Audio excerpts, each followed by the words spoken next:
السلام علیکم، میں محمد آصف آج کلاس 10 کے لیے دوسری ویڈیو لے کر حاضر ہوا ہوں۔ جیسا کہ آپ نے پہلی ویڈیو میں دیکھا ہوگا کہ اس میں 2 قواعد بتائے گئے تھے، تشبیہ اور استعارہ۔ تو آئیے اس دوسری ویڈیو میں نمبر 3 سے شروع کرتے ہیں۔ نمبر 3 میں تلمیح۔ تلمیح کہتے ہیں کلام میں کسی مشہور واقعہ، مقام، نام یا کسی روایت کی طرف اشارہ کرنے کو تلمیح کہتے ہیں، اور اس اشارہ کے پیچھے وہ پورا قصہ ہوتا ہے جس کی طرف دراصل شاعر اشارہ کرنا چاہتا ہے۔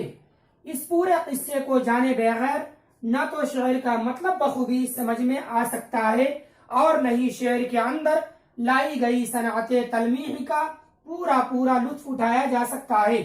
جیسے ابن مریم ہوا کرے کوئی، میرے دکھ کی دوا کرے کوئی، کشتی مسکین و جان پاک و دیوار یتیم، علم موسیٰ بھی ہے تیرے سامنے حیرت فروش۔ تو بچوں، آپ نے دیکھا تلمیح کا ڈیفینیشن۔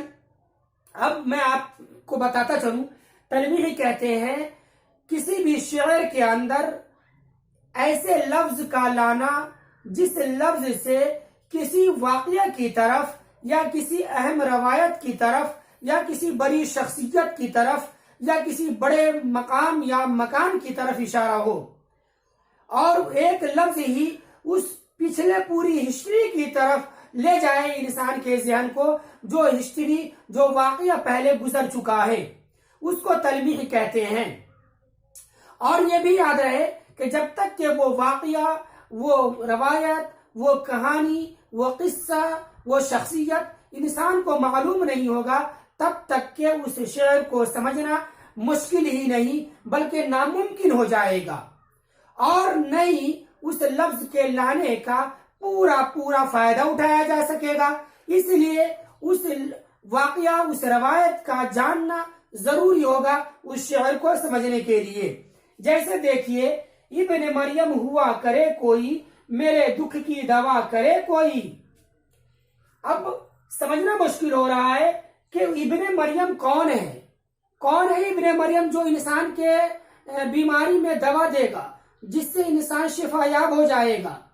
تو آپ کو بتا دیں کہ ابن مریم عیسیٰ علیہ السلام کو کہتے ہیں، اور عیسیٰ علیہ السلام کو ایک معجزہ دیا گیا تھا تمام نبیوں کی طرح۔ جیسے دوسرے انبیاء کو الگ الگ وقت میں الگ الگ معجزے دیے گئے، ایسے ہی عیسیٰ علیہ السلام کو بھی ایک معجزہ دیا گیا تھا کہ ان کے ہاتھ میں ایک شفا تھی کہ وہ کسی بھی مریض کو کے اوپر ہاتھ پھیر دیتے، اس کو شفا مل جاتی تھی۔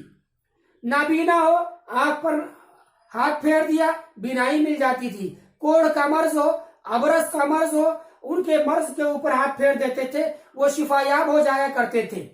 تو اس کی طرف اشارہ ہے کہ اے کاش اس وقت میں بھی کوئی ابن مریم ہوتا جو میری مرض کو بالکل شفا میں بدل دیتا اور میرے اوپر ہاتھ پھیر دیتا اور میں اچھا اور تندرست ہو جاتا۔ تو جب تک کہ ابن مریم کے بارے میں معلوم نہیں ہوگا، اس وقت تک اس شعر کو سمجھنا مشکل ہی نہیں بلکہ ناممکن ہو جائے گا۔ اسی طریقے سے دوسرے شعر میں دیکھیے، کشتی مسکین و جان پاک و دیوار یتیم، علم موسیٰ بھی ہے تیرے سامنے حیرت فروش۔ یہ 3 لفظ لائے گئے ہیں، کشتی مسکین، جان پاک و دیوار یتیم۔ ان تینوں سے الگ الگ اسٹوری کی طرف، الگ الگ قصوں کی طرف روایت ہے جو موسیٰ علیہ السلام کے ساتھ غالباً پیش آیا تھا۔ مجھے امید ہے کہ تلمیح کو آپ سمجھ گئے ہوں گے۔ نمبر 4 میں ہے مراعات النظیر۔ مراعات النظیر کے معنی ہے رعایت کرنا یا جمع کرنا، یعنی چیزوں کے ایسے نام جن میں باہمی مناسبت ہو، مثلا گل، خار، کلی، شاخ وغیرہ وغیرہ۔ اور یہ بھی یاد رہے کہ یہ مناسبت تضاد کا نہ ہو، یہ تعلق، یہ ریلیشن اپوزٹ نہ ہو، ضد کی نہ ہو۔ جیسے گل کے معنی پھول، خار کانٹے، کلی پھول کی پہلی شکل، شاخ برانچز۔ تو یہ سب آپس میں تعلق رکھتے ہیں ایک دوسرے سے، اور یہ تعلق، یہ ریلیشن تضاد کا بھی نہیں ہے، یہ اپوزیشن کا بھی ریلیشن نہیں ہے۔ جیسے آپ دیکھیں ایگزامپل میں ایک شعر ہے، خط بڑھا زلفیں بڑھی، کاکل بڑھے گیسو بڑھے، حسن کی سرکار میں جتنے بڑھے ہندو بڑھے۔ خط اس بات کو کہتے ہیں جو چھوٹے چھوٹے ہوتے ہیں جیسے اس وقت میرے بال ہیں. زلفیں ان بالوں کو کہتے ہیں جو کندھوں تک لٹک رہے ہوتے ہیں, گردن پہ ہوتے ہیں. کاکل ان بالوں کو کہتے ہیں جو گھنگریالے ہوتے ہیں اور انسان کے گالوں پہ لٹک رہے ہوتے ہیں.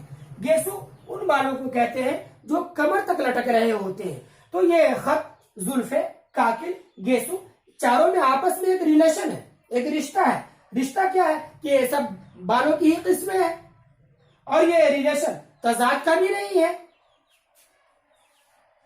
حسن, تو اس کو کیا کہیں گے, مراعات النظیر کہیں گے, یعنی آپس میں ریلیشن رکھنے والے, آپس میں مناسبت رکھنے والے, آپس میں تعلق رکھنے والے سارے ورڈ کو کسی شعر میں پرو دیا جائے, اس کو مراعات النظیر کہتے ہیں. حسن کی سرکار میں جتنے بڑھے ہندو بڑھے.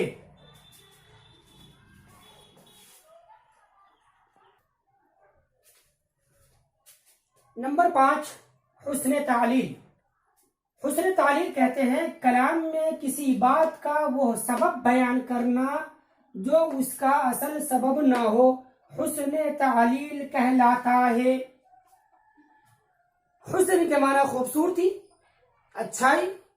تعلیل کے مطلب ہے علت بیان کرنا, ریزن بیان کرنا. تو حسن تعلیل کہتے ہیں کسی بھی چیز کے, کسی بھی کام کی وہ وجہ بیان کرنا جو اس کی اصل وجہ نہیں ہے, اس کی اصل سبب وہ نہیں ہے جو سبب بیان کی جا رہی ہے. اسی کو حسن تعلیل کہتے ہیں. یعنی اصل وجہ کو چھوڑ کر کے دوسری وجہ بیان کر کے بات وہی بتائی جائے لیکن وجہ دوسری بیان کی جائے. سپوز دیٹ, جس کو کہتے ہیں تانا دینا. سپوز دیٹ ہم 2-3 ساتھیوں کے ساتھ بیٹھے ہوتے ہیں, ہمیں کسی دوسرے ساتھی کو کہنا ہے کہ یار آج کل تو کچھ لوگ بڑے ہو گئے ہیں, آج کل تو تم بہت بڑے ہو گئے ہو, تمہیں تو ہم لوگ نظر ہی نہیں آتے ہیں. در حقیقت کہہ کسی اور کو رہے ہیں, سنا کسی اور کو رہے ہیں. تو اس کو کہتے ہیں حسن تعلیل. جیسے مثال میں دیکھیے, پیاسی جو تھی سپاہ خدا 3 رات کی, ساحل سے سر پٹکتی تھی موجیں فرات کی. پیاسی جو تھی, حضرت حسین رضی اللہ تعالیٰ عنہ کے سپاہیوں کو ان کے دشمنوں نے 3 دن تک ایک مکان کے اندر محصور کر دیا تھا اور ان کو کھانا پینا دینا بند کر دیا تھا. تو وہ لوگ پیاس کی وجہ سے اپنا سر پٹک رہے تھے. لیکن یہاں وجہ کیا بتائی جا رہی ہے, ساحل سے سر پٹکتی تھی موجیں فرات کی. وہ لوگ اپنا سر پٹک رہے تھے دیوار پہ, لیکن وجہ بتائی جا رہی ہے کہ نہیں, ساحل یعنی کنارہ, جو موجیں ہوتی ہے, سمندر کی موجیں ہوتی ہیں, وہ کنارے سے سر پٹکتی ہے. یہ تو عام بات ہے. اس کے یہ بیان کر کے در حقیقت ان کے سپاہیوں کے دیوار سے سر پٹکنے کا ذکر کیا گیا ہے. نمبر 6, صنعت تضاد. کلام میں ایسے الفاظ کا لانا جو ایک دوسرے کی ضد ہو یعنی الٹا ہو, اس کو صنعت تضاد کہتے ہیں.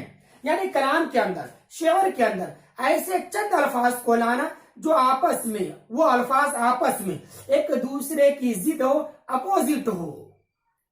جیسے مثال میں دیکھیے, طول غم حیات سے گھبرانا اے جگر, طول غم حیات سے گھبرانا اے جگر, ایسی بھی کوئی شام ہے جس کی سحر نہ ہو.